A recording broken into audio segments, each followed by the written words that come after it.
이상은 왜 배신당하는가? 동물농장은 혁명 이후의 풍경을 그린 이야기입니다. 그 누구도 악의 얼굴을 하고 시작하지 않았고, 그 누구도 처음부터 지배자가 되겠다고 말하지 않았습니다.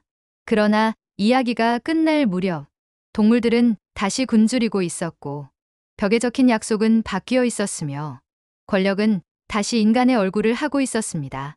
조지 오웰은 이 짧은 우화 속에 거대한 역사와 인간의 본성을 심어 넣었습니다. 그는 소설 속 동물들을 통해 20세기의 전체주의, 언론 조작, 대중선동의 실체를 차갑고도 날카롭게 해부합니다. 동물농장은 1945년에 쓰였지만 2025년을 사는 우리에게도 여전히 유효합니다. 우리는 여전히 진실과 거짓을 구분하기 어려워하며 힘 있는 자의 언어에 쉽게 휘둘리고 때로는 스스로 그 굴레를 선택합니다. 1장 메이저 영감의 연설, 혁명의 씨앗. 어느 날 밤 매너 농장의 동물들은 헛간 한복 안에 조용히 모였습니다. 늙은 수퇴지 메이저 영감이 모두를 부른 것이었습니다. 그의 목소리는 약해졌지만 그가 꺼내놓은 말들은 동물들의 영혼을 흔들었습니다. 인간은 우리를 착취한다. 메이저는 말합니다. 우리는 우리의 삶을 스스로 선택하지 못한다. 우리는 태어나자마자 일하고 힘이 다하면 도살된다. 그 모든 고통의 뿌리는 인간이다. 우리에게 달걀을 낳으라고 하고 젖을 짜내고 고기가 되기 위해 살을 찌우게 하며 우리가 원치 않는 때에 죽음을 맞게 만든다. 그의 이 연설은 단순한 불만이 아닙니다. 그것은 하나의 사상이며 불평등한 구조에 대한 직관적 고발입니다. 그리고 동물들은 처음으로 자신들이 처한 상황을 운명이 아닌 억압으로 받아들이게 됩니다. 영국의 짐승들, 노래가 깨어낸 감정. 메이저는 이어서 어느 꿈속에서 들었다는 노래를 들려줍니다. 그 노래의 제목은 영국의 짐승들, 자유의 날을 기다리는 짐승들의 노래입니다. 날이 오리, 인간은 떠나고 우리는 자유를 되찾으리. 그 단순한 가락과 가사는 순식간에 농장 전체로 퍼졌고 각자의 기억과 감정에 불을 지폈습니다. 노래는 말보다 더 빨리 퍼지고 논리보다 더 깊게 박힙니다.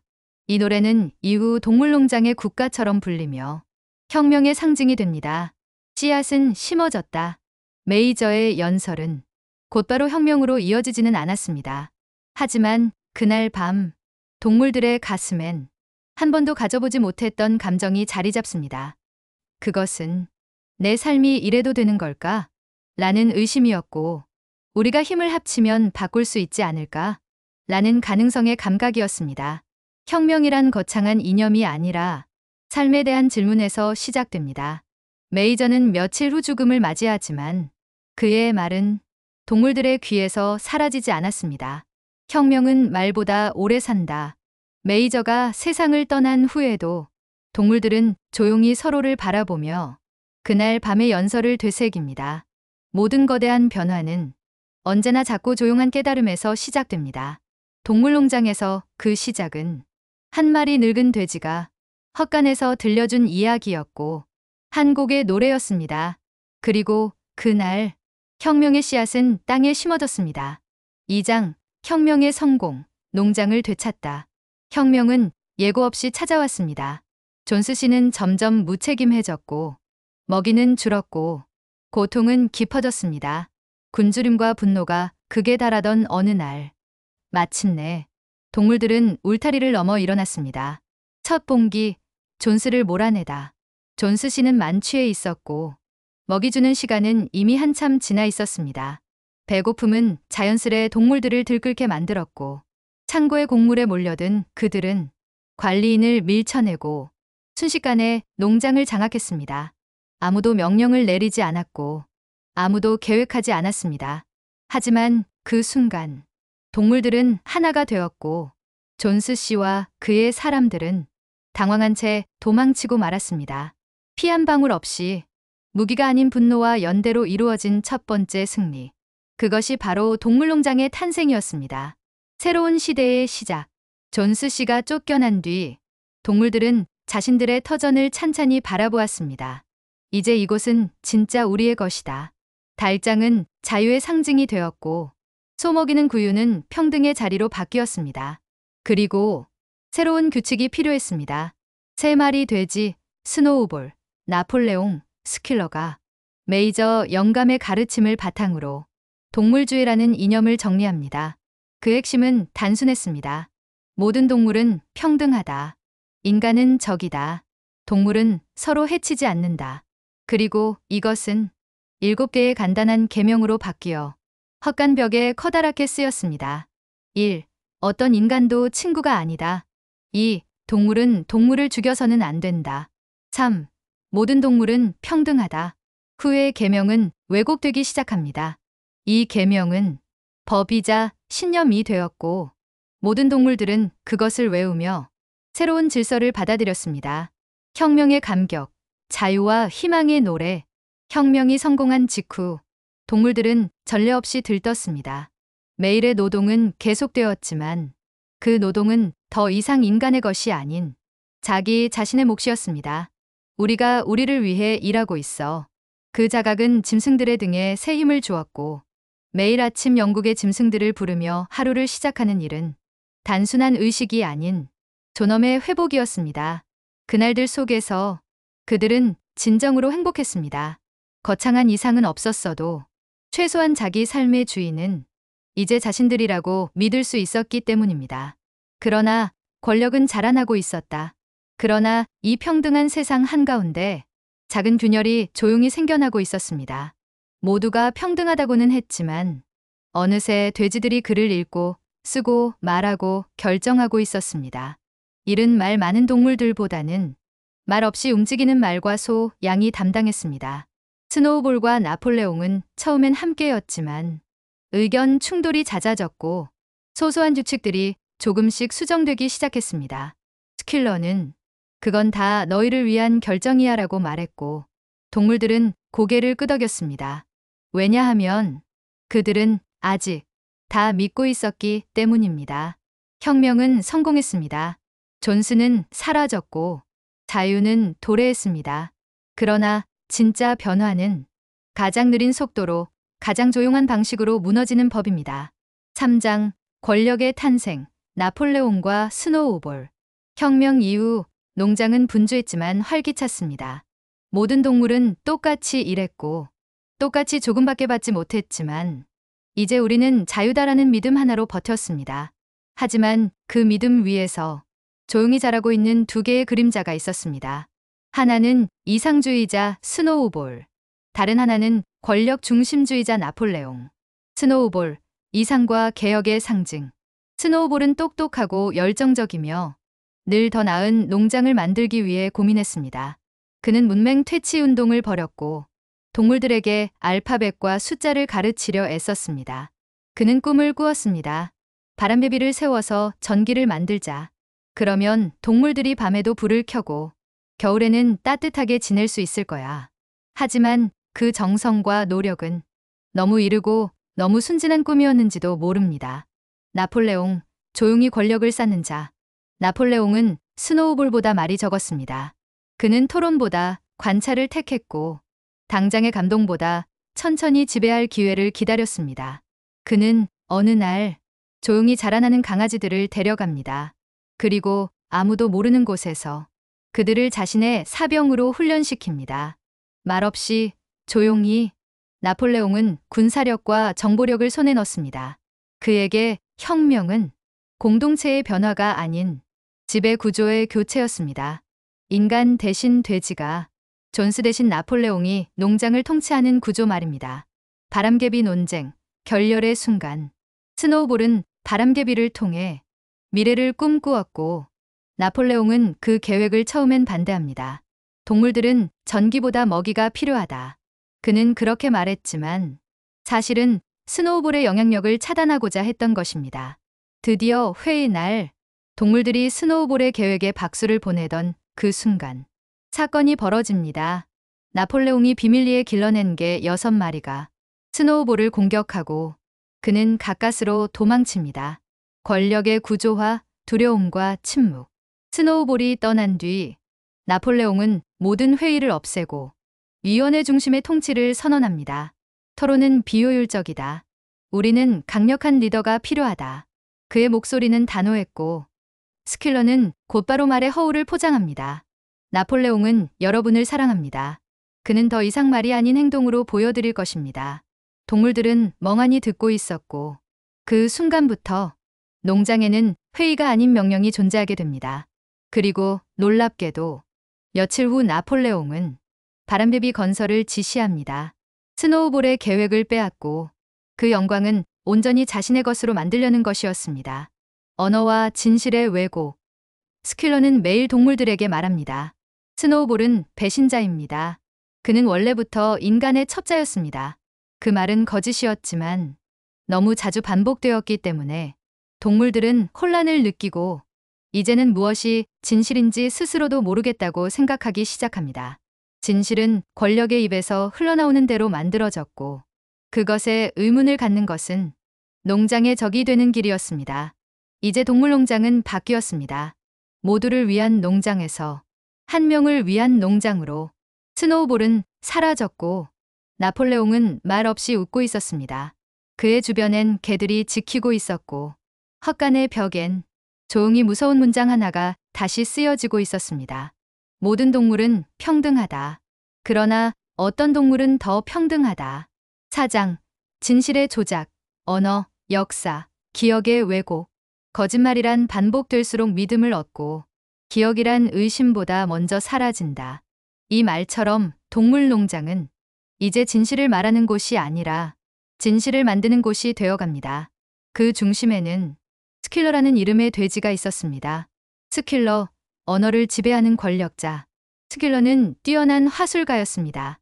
그는 사소한 거짓을 진실처럼 말할 수 있었고 대중의 불안을 편안함으로 바꿔주는 능력이 있었습니다.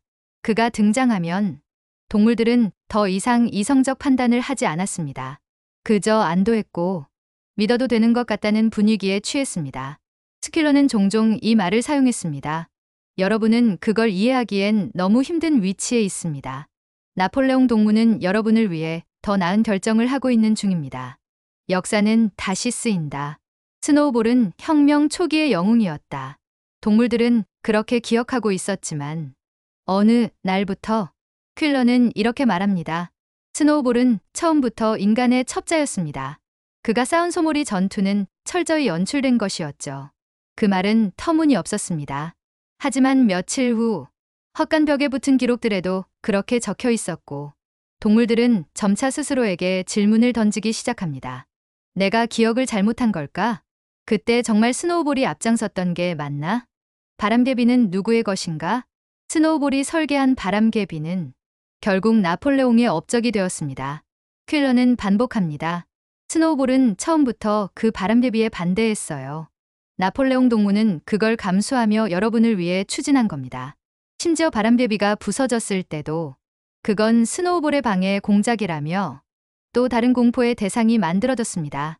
그리하여 동물들은 바람개비가 부서질 때마다 누군가가 우리를 공격했다는 불안 속에 더 깊이 빠져들었고 그 불안은 곧 권력에 대한 복종으로 이어졌습니다. 양들의 외침, 사유에 속어. 내 다리는 좋고 두 다리는 나쁘다. 내 다리는 좋고 두 다리는 나쁘다. 양들은 깊은 생각 없이 이 구호를 되풀이했습니다. 그러나 나중에는 그 문장마저 바뀝니다. 내 다리는 좋고 두 다리도 괜찮다. 이 변화는 누구도 뚜렷하게 인식하지 못했고 심지어 양들 자신조차 그 차이를 느끼지 못했습니다. 구호는 사유를 대신하는 무기가 되었고 모두가 같은 말을 반복하며 생각하지 않는 습관에 젖어갔습니다. 그리고 그 순간 동물농장은 비판하지 않는 공동체가 되었습니다. 벽에 적힌 계명은 계속 변한다. 처음엔 동물은 동물을 죽이지 않는다였던 계명이 어느 날 정당한 이유 없이 동물을 죽이지 않는다로 바뀌어 있었습니다. 동물들은 그것을 이상하게 여기면서도 그 문장이 원래부터 그랬던 것 같다는 기분에 휩싸였습니다. 퀼러는 말합니다. 여러분이 틀린 겁니다. 벽은 절대 거짓말하지 않아요. 그리고 모두는 조용히 고개를 끄덕입니다. 그 순간부터 진실은 기억이 아니라 기록된 것이 되었고 기록은 권력자의 손에 놓였습니다. 동물들은 여전히 노래를 부릅니다. 여전히 바람개비를 짓습니다. 그러나 그들의 머릿속은 더 이상 자기 것이 아닙니다. 5장 복종의 시대, 복서와 양들의 침묵. 혁명 이후 동물농장은 하루가 다르게 변해갔습니다. 명분은 여전히 평등이었지만 실상은 지배였습니다. 그리고 그 지배를 가장 충실히 뒷받침한 존재는 강압적인 개들이나 화려한 말발굽이 아니었습니다. 바로 아무 말 없이 일만 했던 다수의 동물들이었습니다. 그 중심에는 한 마리의 말, 복서가 있었습니다. 복서, 선한 힘의 비극. 복서는 말 그대로 농장의 기둥이었습니다. 힘이 셌고 일찍 일어나며 다른 동물들을 늘 도왔습니다. 그는 두 가지 좌우명을 가졌습니다. 나는 더 열심히 일하겠다. 나폴레옹 동무는 항상 옳다. 이 단순한 문장들은 어리석어서가 아니라 너무 순수했기 때문에 탄생한 것이었습니다. 복서는 진심으로 모든 동물들이 행복해질 수 있다고 믿었고 어떤 불합리한 상황도 자신의 성실함으로 이겨낼 수 있다고 여겼습니다. 그러나 선의는 때로 가장 무서운 침묵이 됩니다. 그는 자신이 고된 노동 속에서 병들어가도 조금만 더 버티면 모두가 행복해질 거야 라고 생각했고 자신이 의심을 품을 때마다 내가 잘 몰라서 그래라고 자책했습니다. 그리고 그 침묵은 나폴레옹의 권력을 더욱 공고히 만들었습니다. 양들, 사유 없는 열광. 양들은 단순했습니다. 누가 옳은지 왜 그래야 하는지에 대해 생각하지 않았습니다. 그저 내 다리는 좋고 두 다리는 나쁘다를 반복했고 나중에는 내 다리는 좋고 두 다리는 더 좋다고 외쳤습니다. 그리고 그들의 열광은 비판의 여지를 모두 덮어버렸습니다. 공개 회의가 있을 때마다 양들의 구호는 다른 목소리를 묵살시켰고 그 결과 다양한 생각은 사라지고 한 사람의 생각만 남게 되었습니다. 이것이 바로 대중이 무기화되는 방식이었습니다. 나폴레옹, 거대한 침묵 위에 선 독재자. 나폴레옹은 점점 더 권위적인 존재가 되어갔습니다. 그는 더 이상 대중 앞에 자주 나서지 않았고 지시사항은 스킬러가 대신 발표했습니다. 그는 자신을 지도자 동무라 부르게 했고 어느새 위대한 지도자, 우리 아버지라는 말이 붙기 시작합니다. 동물들은 눈치를 보며 박수를 치고 양들은 앞다리를 들어 환호했습니다. 이때쯤 복서는 부상을 입습니다. 바람개비 건설 중 쓰러지고 더 이상 일할 수 없게 된 그는 자신의 삶이 다했음을 느낍니다. 그러나 그는 마지막까지 나폴레옹 동무는 항상 옳다고 말하며 자신의 몸을 농장 발전에 헌신한 공로로 여깁니다. 그리고 그에게 돌아온 것은 동물병원이 아니라 말 도살차였습니다. 복서의 최후, 체제에 바쳐진 충성. 복서를 데려가는 도살차가 나타났을 때 벤자민, 당나귀는 경고합니다. 그건 병원이 아니라 도살차야. 동물들은 경악하며 달려가지만 복서는 이미 너무 약해져 있었고 차는 떠나버립니다. 퀼러는 이후 그건 오해였다. 도살차는 예전 도살업자의 차를 병원이 산 것뿐이라고 말하며 동물들을 안심시킵니다. 그리고 모두는 어색한 침묵 속에 고개를 끄덕입니다. 복서의 죽음은 혁명의 실패를 가장 극적으로 보여줍니다. 그는 절대 권력의 도구로 쓰이고 쓸모를 다한 뒤 조용히 버려진 존재였습니다. 그의 좌우명은 더 이상 농장에 울려 퍼지지 않았고 그 자리는 침묵과 체념이 대신하게 됩니다. 복종은 악이 아닐 수 있습니다. 그러나 묵인된 복종은 결국 더 큰 악을 키우는 비옥한 땅이 됩니다. 그리고 그 땅 위에 지배자는 더욱 당당히 서게 됩니다. 6장 인간보다 더한 동물들, 타락의 완성. 동물들은 여전히 일어납니다. 해가 뜨면 일터로 나가고 비가 와도 바람개비를 짓습니다. 하지만 이제 그들은 더 이상 노래를 부르지 않습니다. 혁명의 노래 영국의 짐승들은 금지되었습니다. 나폴레옹이 말했기 때문입니다. 그 노래는 혁명을 위한 것이지 지금 같은 안정기에는 어울리지 않는다. 안정기, 그 말은 실제로는 지배가 굳어졌다는 뜻이었습니다. 농장의 현실, 더 무거워진 노동, 더 줄어든 먹이. 노동량은 늘었고 식량은 줄었습니다. 그러나 공식 발표에서는 항상 생산량이 작년보다 몇 퍼센트 늘었다고 말했습니다. 스킬러는 표를 들고 와서 설명했습니다. 여기 보세요. 사과 생산량 200%, 보리 150%. 하지만 동물들은 숫자를 읽을 줄 몰랐고 단지 그 말이 좋은 일이라는 듯 고개를 끄덕였습니다. 그들은 점점 말이 없어졌고 질문을 하지 않았습니다. 아니, 질문이 쓸모없다는 걸 배웠기 때문입니다. 나폴레옹의 궁전, 인간의 흔적을 닮아가다. 나폴레옹은 이제 아이들을 따로 교육하고 개들에게 철통 경호를 받으며 큰 집에서 홀로 식사를 합니다. 그는 침대에서 자고 술을 마시며 라디오와 전화기를 사용합니다.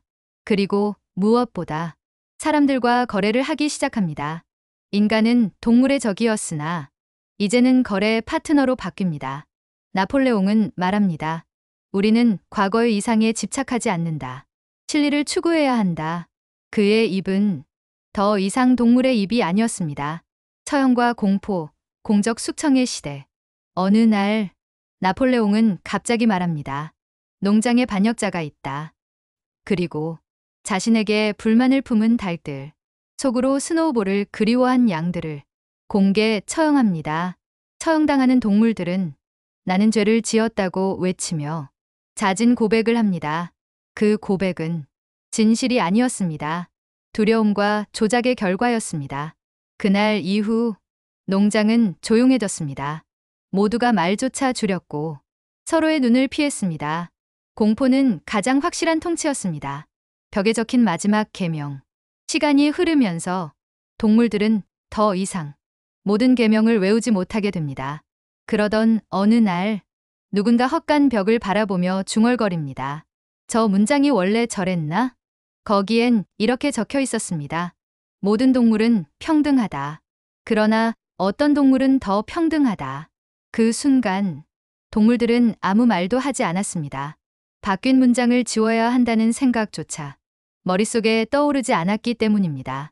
그들은 이미 진실이 아닌 권력이 만든 현실에 순응하고 있었습니다. 인간보다 더한 존재들. 어느 날 동물들은 헛간 창문으로 한 장면을 목격합니다.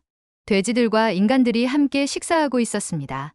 같이 웃으며 술을 마시고 서로를 칭찬하며 건배를 했습니다. 벤자민이 말합니다. 이제는 누구가 돼지이고 누구가 인간인지 알 수가 없군. 그 말은 동물농장의 가장 쓰라린 진실을 드러냅니다. 혁명은 성공했지만 그 열매는 그 누구도 기대하지 않았던 새로운 독재로 바뀌었습니다. 에필로그. 모든 동물은 평등하다. 그러나 동물농장은 말하는 돼지와 노래 부르는 양들, 노동하는 말과 권력 앞에 침묵하는 당나귀가 등장하는 하나의 우화입니다. 하지만 그 속엔 우리 모두의 모습이 숨겨져 있습니다. 가장 선한 존재가 가장 먼저 쓰러지고 가장 순진한 믿음이 가장 먼저 배신당하며 가장 큰 희생은 가장 빨리 잊히는 세계. 그것이 오웰이 그려낸 혁명 이후의 풍경이었습니다. 우리 사회도 우리 삶도 언제든 동물농장이 될 수 있습니다. 그건 돼지가 있어서가 아니라 우리 안에 침묵이 말하는 법을 잊었기 때문입니다. 그리고 마침내 누가 인간이고 누가 돼지인지조차 구분할 수 없게 된 날. 그때야말로 진실은 완전히 사라지고 맙니다. 여러분의 좋은 친구 쿨라이프 TV였습니다. 구독과 좋아요, 알림 설정은 더 깊이 있는 이야기를 이어가는데 큰 힘이 됩니다. 감사합니다.